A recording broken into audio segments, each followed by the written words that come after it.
A uniform electric field, all these, by the way, are uniform electric field problems, changes electrical potential from 110 to 370 when you go down 6.10 meters. Okay, so let's draw a picture of this, right? So this is 110 volts. This is 370.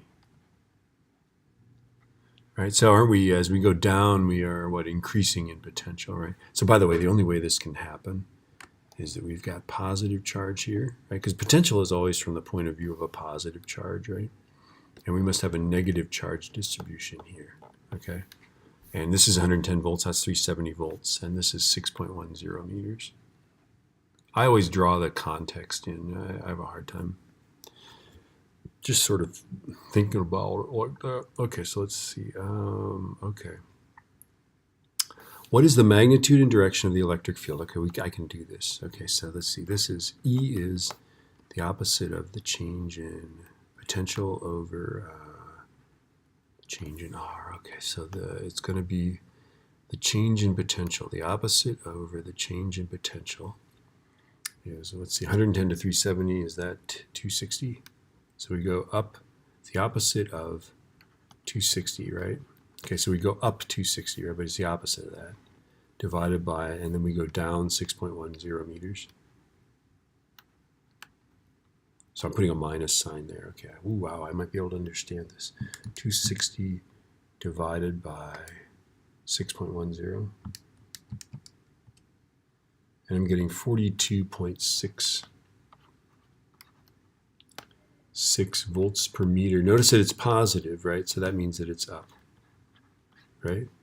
Okay, now, by the way, look at this context here, right? In order for the potential to increase as we move down, we had to be moving closer to a positive charge, right? And therefore, there must be a negative charge there. And clearly, the electric field is away from this and toward that, right? The electric field is this way. So we can get that this is our electric field, right? Electric field will be up in this direction. All right. Okay, so let's see. What is the force does it exert on a negative 1.40 microcoulomb charge? Okay, so E is F over Q. So force is EQ is equal to 42.6 newtons per coulomb, which is the same thing, right? Up times negative 1.4 times 10 to the minus 6th coulombs, right? And I'm not going to ignore the minus sign. Okay, so times 1.6 E minus 6. And I get that it's the force is negative 6.82 times, whoops. Why is that different? 1.4. Oh, because I multiplied by 1.6. That's kind of funny. Okay, let me try that again. Like, wait, times 1.4 E minus 6. Okay, there we go. Oh, there we go.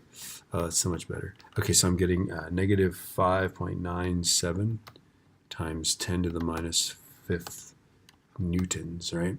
Which is the negative means that it's down. Ta-da.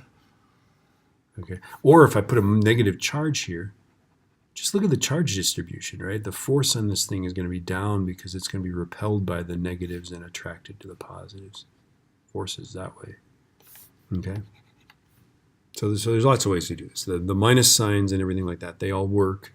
You just got to be careful. You got to draw a picture, or I have to draw a picture because I'm stupid.